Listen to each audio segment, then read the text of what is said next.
로마서 8장 15절과 16절의 말씀, 여러분 찾으신 줄 알아. 두 절 말씀을 우리 함께 읽어보겠습니다.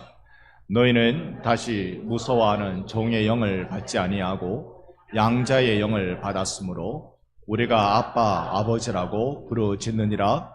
성령의 친히 우리의 영과 더불어 우리가 하나님의 자녀인 것을 증언하시나니. 아멘. 할렐루야. 아멘. 서로 우리의 얼굴 바라보며 좌우를 보며 인사합니다. 사랑합니다. 존경합니다.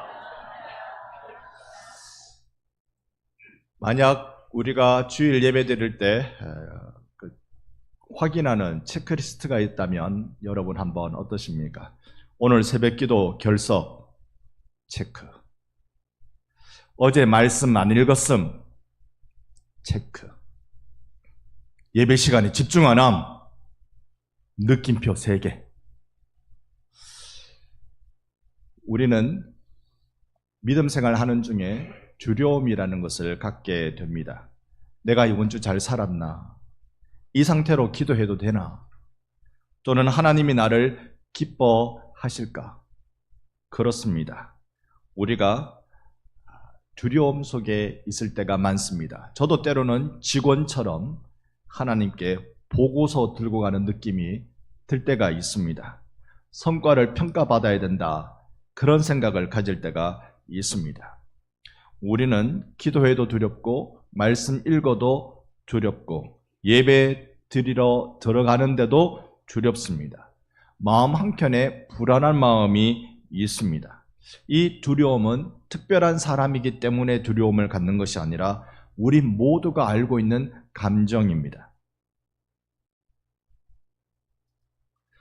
이럴 때 이 두려움에 관한 이유를 우리가 한번 찾아보려고 합니다. 바울은 오늘 8장 15절 말씀에 이렇게 말합니다. 너희는 다시 무서워하는 종의 영을 받지 아니하고.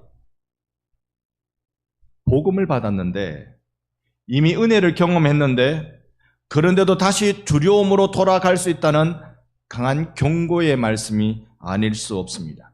여기서 우리 한번 심각하게 고민하며 기억해야 할 것이 있습니다. 그것은 바로 이 두려움에 관한 정체의 이야기입니다. 여러분, 우리가 신앙생활에 있어서 다른 게 두려운 게 아니라 하나님에 관하여 두려움을 갖고 있다면 우리의 인생이 얼마나 신앙생활에 위태로울까 생각해 봅니다. 이 두려움에 대한 원어의 모습이 이렇습니다. 그 어원은요, 두려움에 빠지게 되다라는 뜻입니다. 그러니까 이 두려움을 해석하는 모든 용어들을 보면 두렵다, 아니면 쏙 들어가 버리다, 또는 공포로 인해서 피하게 된다, 이런 말입니다. 이 두려움은 누가 갖게 됩니까? 여러분, 여기에 성경이 말하는 두려워함이라는 오늘 8장 15절 말씀은 그냥 깜짝 놀랐다, 아유 간담이 서늘했다, 이런 의미가 아니라 이것은 관계 속에서 나타나는 두려움을 이야기합니다. 다른 말로 하면 버림받을까 봐 두려운 것입니다. 너 자격 없어, 이번에는 끝이야, 하나님이 실망하셨을 거야, 여기에 대한 두려움이라는 것입니다. 그래서 종의 영의 특징이 두려움인데요, 실패에 대한 두려움, 조건적 신앙의 태도에 나타나는 두려움입니다. 내가 이만큼 해야 하나님이 나를 인정해 주실 거야, 내가 이건 하고 있어야 하나님이 나를 예뻐해 주실 거야. 여러분, 하나님을 두려운 주인으로만 인식하는 것, 우리에게 심각한 문제가 아닐 수 없습니다. 고대 사회에 있어서 종이라고 말하면 사람의 인권을 가지지 못합니다. 2000년 전에 한 상인의 기록, 물품 목록 기록에 보면 닭을 1마리, 2마리, 소를 1마리, 2마리, 노예를 1마리, 2마리로 헤아린 기록이 있다고 합니다. 그러니까요, 종이라는 건 사람이 아닙니다.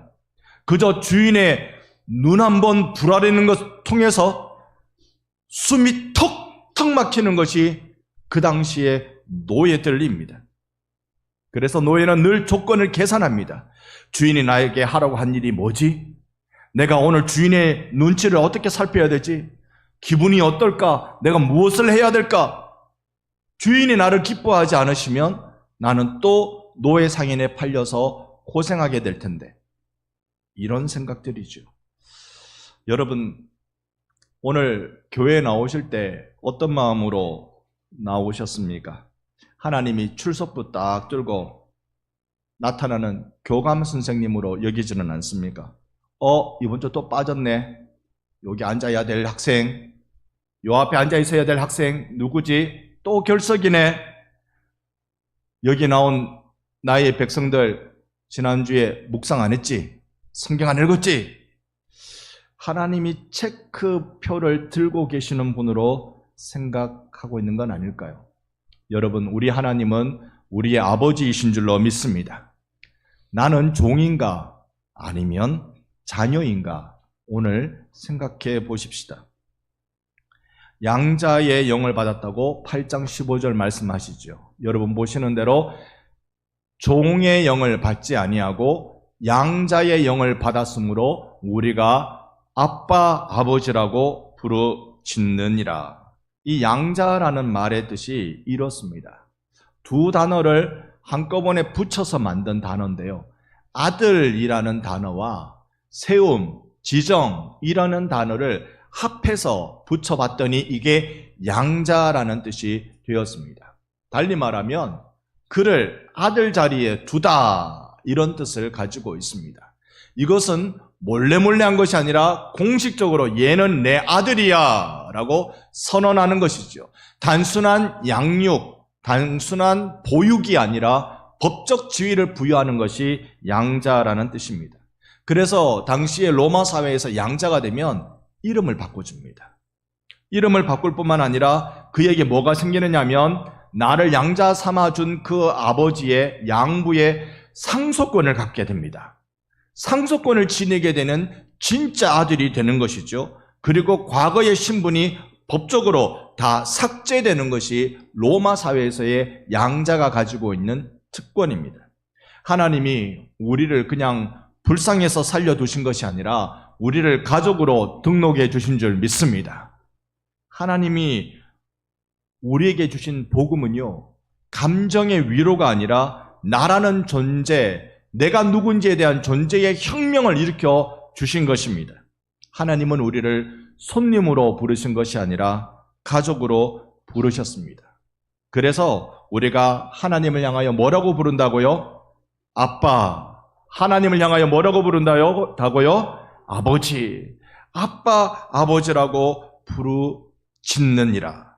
여러분, 오늘 제가 9시 30분 예배 때 이걸 설명을 한다고 다치는 흉내를 냈습니다. 무릎으로 책상을 부딪히는 그런 경우 여러분 많으셨죠? 무릎으로 책상을 부딪히는 것. 어느 권사님이 말씀해 주시던데요. 그거 자꾸 그렇게 되면 나중에 무릎 수술해야 된다고. 오늘 제가 그냥 다치는 척하고 액션을 취하려다가 다쳤습니다. 여러분 상상해 봅시다. 우리가 무언가에 꽝 부딪혔어요. 종이면 그 상황이 어떻게 해야 됩니까? 종이면 2000년 전에 종의 신분이면 여러분 부딪히면 누구나 할 것 없이 아! 소리는 저절로 나옵니다. 저절로 나오지만 그 다음부터가 달라요. 종은 빨리 손으로 아픈 데를 비비면서 아무 일 없다는 듯이 서 있어야 돼요. 안 그러면 종의 가치가 떨어집니다. 몸값이 떨어집니다. 근데 아들은요, 딸은 어떻게 합니까? 가다가 딱 다쳤어요. 같이 아 소리 나옵니다. 그 다음부터는요, 아빠! 왜요? 빨리 오라고. 나 다쳤다고. 아니 아빠! 저는요, 자녀 셋을 키우고 있습니다. 지금은 다 커서 어른이 돼버렸습니다. 다 주민등록증 갖고 있는 어른들입니다. 그런데 어릴 적에 기억이 나요. 무슨 일 있으면 아빠! 아빠! 저녁에 집에 돌아갈 때 요즘 같은 계절에는 붕어빵 몇 개 사가면 애들이 좋다고 저만 보고 아빠 아빠. 이건 무슨 새가 모이를 들고 가면 입 쫙쫙 벌리는 어린 새처럼 그러고 있습니다. 우리가 하나님을 향하여 누구라고 부릅니까? 아빠, 아빠. 여러분, 주님이 여러분의 부친 되시는 것을 믿으시기 바랍니다. 아멘 소리가 적어서 내 주 하나님이 여러분의 아버지 되시는 것을 믿으시기 바랍니다. 그래도 제 양에 안 차서 천지를 창조하신 만군의 여호와께서 여러분의 아빠가 되심을 믿으시기를 바랍니다. 우리가 그런 존재라고요. 우리가 기도할 때 점잖게 기도할 수 있습니다. 그런데 아이의 본능은 그렇지 않아요. 우리가 기도는 형식을 가지고 있다고 생각하지만, 그래서 많은 분들이 저한테 질문을 하셨습니다. 기도 어떻게 하면 됩니까? 대표 기도를 하실 때가 되면 기도 어떻게 하면 됩니까? 그래서 제가 대표 기도문 책도 사드린 적이 있습니다. 그런데요, 그거야 공적인 기도 시간에 우리가 어쩔 수 없는 일일지 모르겠지만, 하나님께 기도할 때 기도는 기술이 아닙니다. 기도하는 법이 어디에 있습니까? 청상유수 같은 그런 기도가 필요한 것입니까? 그저 위급할 때 터져나오는 자녀의 외침, 그것이 오늘 성경에 부르짖느니라, 그것이 우리가 할 수 있는 기도입니다. 위험할 때 아빠를 부르는 것, 아플 때 엄마를 부르는 것, 외로울 때 도와달라고, 함께 있어달라고 몸부림치는 것, 그것이 여러분과 제가 할 수 있는 기도라는 사실입니다.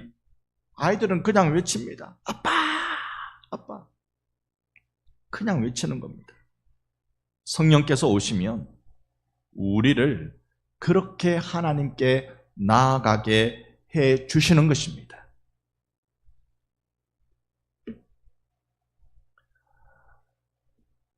로마서 전체에서는 세 가지 질문을 던지고 있습니다.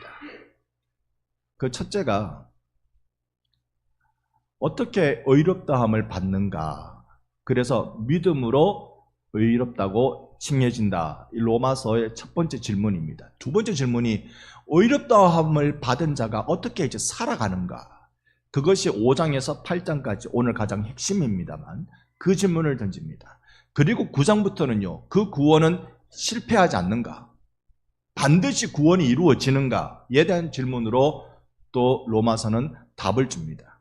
우리가 읽은 8장 15절에서 16절은 이 구원이 정말 내 건가에 대한 성령의 답변을 기록해 두고 있는 것입니다. 여러분, 은혜의 핵심은, 주님이 내게 부으신 은혜의 핵심은 너희는 하나님의 자녀다라는 사실입니다. 우리는 로마서는 바울이 로마에 있는 교회들에게 쓴 편지라는 사실을 알고 있습니다. 로마에 있는 교회는요, 갈등이 많습니다. 유대인과 이방인, 헬라인과 유대인, 이들 사이에 갈등이 심각합니다. 한쪽은 우리는 의롭다, 한쪽은 우리는 지혜롭다. 유대인은 유대 혈통으로 자신의 의를 굉장히 자랑합니다. 헬라인은 철학을 통하여서 자신이 지혜롭다는 사실을 굉장히 자랑합니다. 이 둘을 한가운데로 묶어놨으니 얼마나 갈등이 심한 것이겠습니까? 사회적인 박해도 있는 교회입니다. 이제 네로 황제 이후로 로마에 있는 교회들은 심각한 박해에 노출됩니다. 거기에 신분의 차별이 컸습니다. 로마 입장에서는요, 로마 시민권을 가지고 있느냐 아니냐, 유대인 입장에서는 유대 혈통이냐 아니냐, 이것으로 신분적 차이를 굉장히 갖고 있습니다. 가난과 불안이 함께 있는 교회입니다. 바울은 여기에서 너희들 예수 믿으면 환경이 좋아질 거야, 그렇게 말하지 않아요. 예수 믿으면 한꺼번에 이런 모든 문제가 다 해결될 수 있어, 환경이 괜찮아져 라고 말하지 않습니다. 대신 이렇게 말합니다. 너희는 하나님의 자녀다. 환경이 그대로여도 우리가 누군지, 우리의 정체성이 바뀌면 삶에 대한 자세가 바뀌어진다는 것입니다. 한 가정에 학대받던 아이가 있었습니다. 이 아이가 이제 한 가정으로 입양이 되었어요. 학대받던 아이가 한 가정에 입양이 되었는데 그 아이는 이상하게 밤마다 몰래 음식을 숨겼습니다. 입양된 가정에 갔는데 그랬다는 거죠. 이유는 내가 언제 버림받을지 모른다라는 두려움 때문에 그러했다고 합니다. 어느 날 이 양아버지가 아이를 안고 이렇게 말했습니다. 얘야, 이 냉장고 다 너의 것이야. 이 집은 너의 집이야. 아빠도 너의 아빠야. 그날 이후로 이 아들의 행동이 바뀌어졌다는데요. 신분이 바뀌자 삶이 바뀐 것입니다. 사랑하는 우리 반성교회 성도 여러분, 복음을 믿으시기를 바랍니다.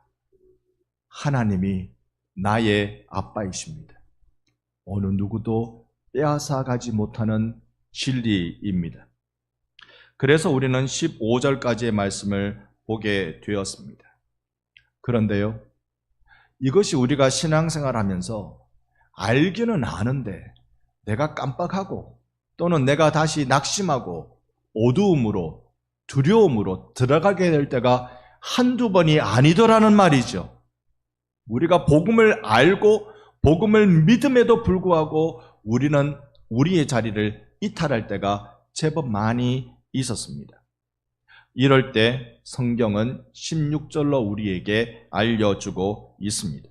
16절이 우리에게 말씀하시는 바 성령이 친히 우리 영과 더불어 증언하신다 라고 말합니다. 이 더불어 증언한다. 우리는 더불어 증언한다. 두 단어를 씁니다만 원어는 이 두 단어가 한 단어로 합해져 있습니다. 이런 거죠. 성령님은 혼자 말씀하시는 분이 아니란 말입니다. 성령님은 우리의 영과 함께 증언하는 분이시래요. 구약 성경에는 이 말이, 이 증언이, 이 법적 증언이 진짜인지 아닌지를 판별하기 위해서 2명 이상의 증인을 요구합니다. 성령님이 하시는 말씀이 진짜인지 아닌지 확증하기 위해서 우리까지 끼워 넣으신다는 거예요. 그러나 이것이 참 위를 가려내기 위함이 아니라 진짜 원래의 목적이 무엇일까? 저는 이렇게 생각해 봅니다. 너는 내 자녀다. 성령님이 나에게 알려주고 계세요. 이 시간에 예배하는 여러분들에게 성령님이 알려주고 계세요. 너는 내 아들이다. 할렐루야. 너는 내 아들이다.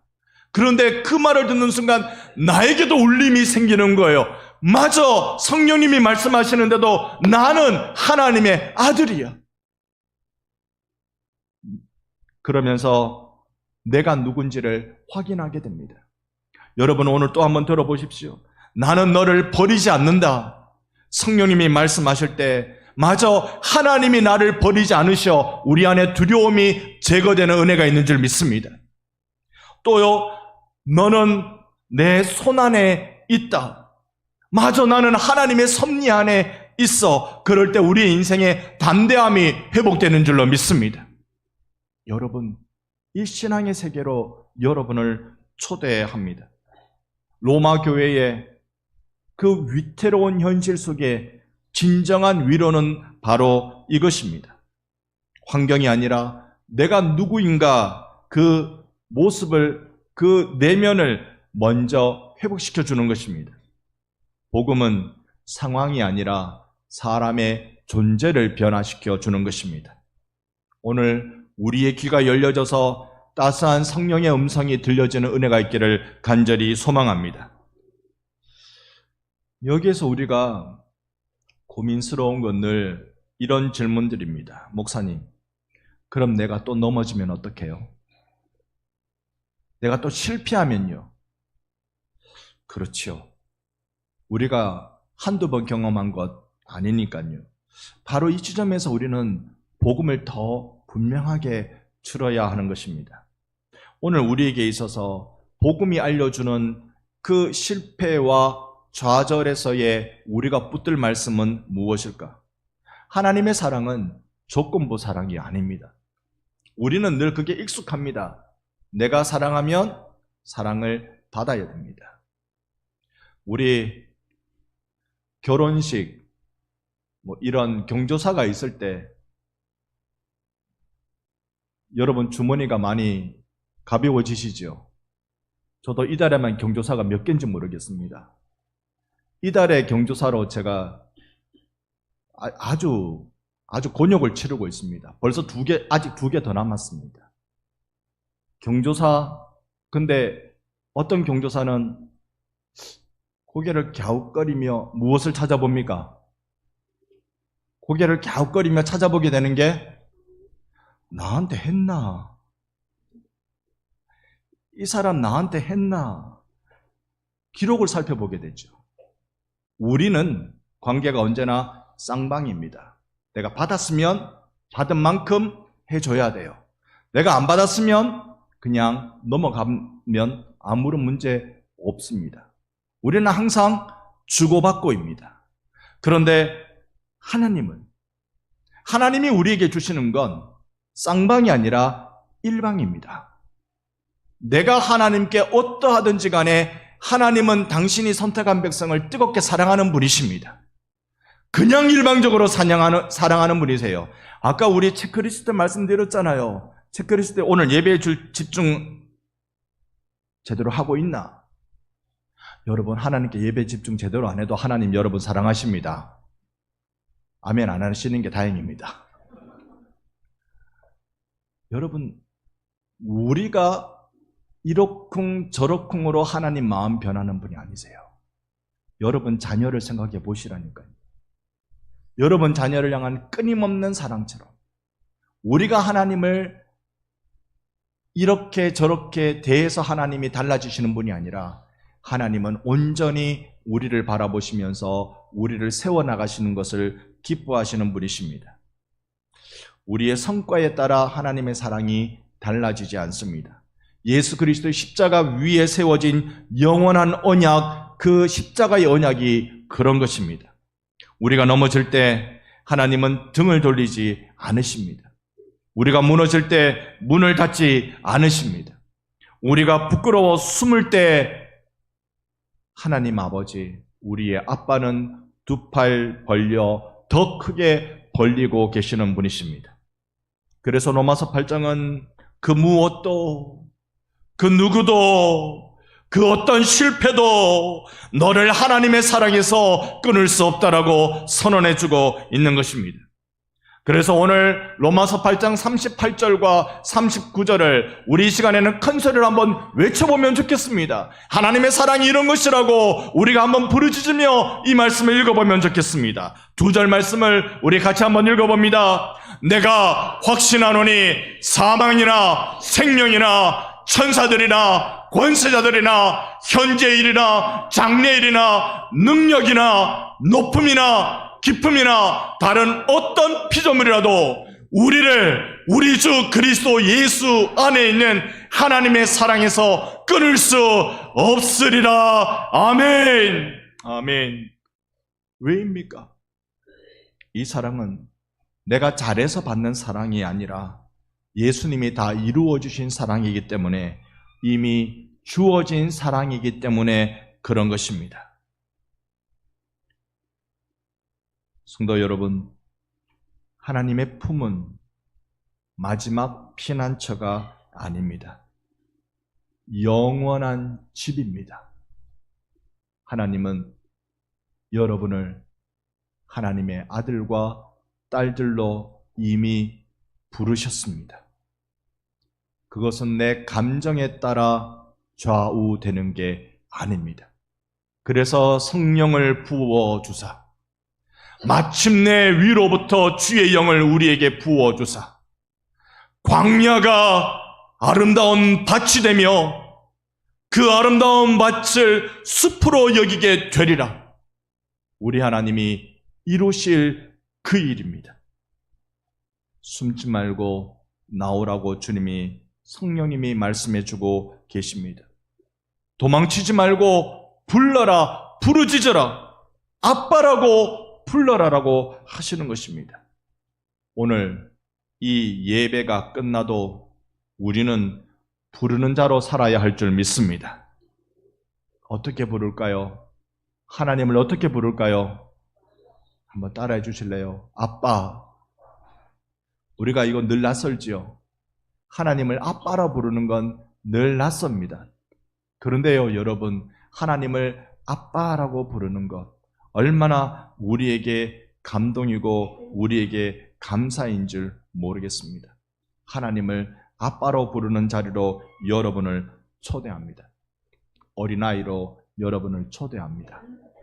우리가 하나님을 아버지라고 부르는데 하나님과 우리 사이에 무언가 하나님을 오해하게 만드는 가려진 것들이 있을 수 있습니다. 어느 분이 그래요. 제가 제자훈련학교에서 배울 때 어떤 분이 몸부림치면서 그래요. 하나님을 다른 분으로 성경에서 이야기했다면 내가 믿을 텐데 하나님을 아버지라고 얘기해서 나 못 믿겠다고. 왜 그러냐고 물어봤더니 자기 아버지에 대한 이미지가 안 좋아요. 자기 육신의 아버지에 대한 이미지가 너무 안 좋아요. 안 좋아도 그렇게 안 좋을 수가 없었어요. 그래서 하나님을 아버지라고 부르는 게 그토록 어려운 겁니다. 여러분, 우리가 하나님이 우리에게 하나님 누구신지 보여주라고 각자에게 하나님이 직임을 주셨습니다. 어떤 이는 아버지로, 어떤 이는 어머니로, 어떤 이는 교사로, 어떤 이는 여러 가지 일들로 하나님이 어떤 분인지 세상에 알려주라고 우리를 부르셨습니다. 그런데 부름받은 우리가 하나님 앞에 건강하게 살아내지 못한 것으로 인하여서 우리를 통하여서 누군가가 하나님을 아버지라 부르는 게 힘든 겁니다. 오늘 이 자리에 오신 여러분들이 그렇지 않습니까? 여러분들이 하나님을 아버지라고 부르는 것이 못내 어렵지 않습니까? 하나님은 말씀해주고 계세요. 양자, 아들로 세워둠. 다른 거 따지지 않습니다. 너 노예 때 어떻게 살았어? 너 예전에 어땠어? 너의 이름이 뭐야? 아니요. 하나님은 이름까지 다 바꾸면서 호적까지 바꾸면서 나의 상속자라고 불러주시는 분이십니다. 하나님을 향하여, 그분을 향하여 우리 분명히 바라보십시다. 그리고 두려워하지 마십시다. 두려움은 종의 영입니다. 양자의 영은 부르짖는 영입니다. 아빠라고 부르는 영입니다. 여러분과 제가 하나님 아버지에 대한 분명한 생각과 인식을 갖고 그 하나님을 향하여 마음껏 부르는 자녀로서의 깊은 회복을 경험하는 오늘 이 시간 되기를 예수님의 이름으로 축원합니다. 아멘.